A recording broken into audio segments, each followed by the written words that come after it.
मुकेश ने अपने परिवार की दौलत जुए में हार दी थी और 7 दिन तक भूखा रहा था और अपनी मां के अंतिम संस्कार का चढ़ावा खाने लगा। अचानक उसे अंदर 100 चाबियां मिली। उसे तुरंत अपनी मां की बात याद आई कि घर में एक अनमोल खजाना दबा है। जुए के लिए पैसे जुटाने और अपना नुकसान वापस पाने के लिए उसने तुरंत एक फावड़ा उठाया और खुदाई शुरू कर दी। उसने अचानक खुदाई की और एक लोहे का बक्सा निकला। ये देखकर वो आदमी बहुत खुश हुआ। ये वही खजाना होगा जिसके बारे में उसकी मां ने कहा था। उसने उत्सुकता से बक्सा निकाला, लेकिन इससे पहले कि वो उसे खोल पाता, उसे नीचे कुछ ऐसा मिला जिसकी उसने उम्मीद नहीं की थी।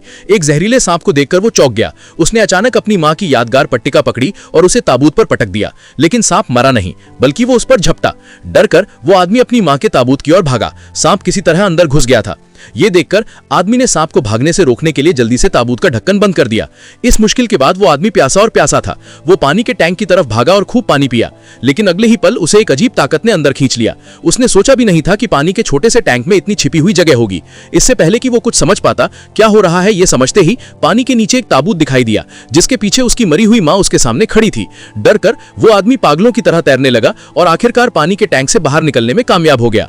थोड़ी देर आराम करने के बाद उसने लोहे के बक्से की चाबी ली, ये देखने के लिए कि उसमें क्या खजाना है। हालांकि उसे खोलने पर वो खाली मिला। इस निराशाजनक नतीजे ने उसे बहुत दुखी किया, क्योंकि उसने सोचा था कि उसकी मां कभी जरूर। थोड़ी देर बाद उसने एक और बक्सा खोदा, लेकिन वो भी खाली था।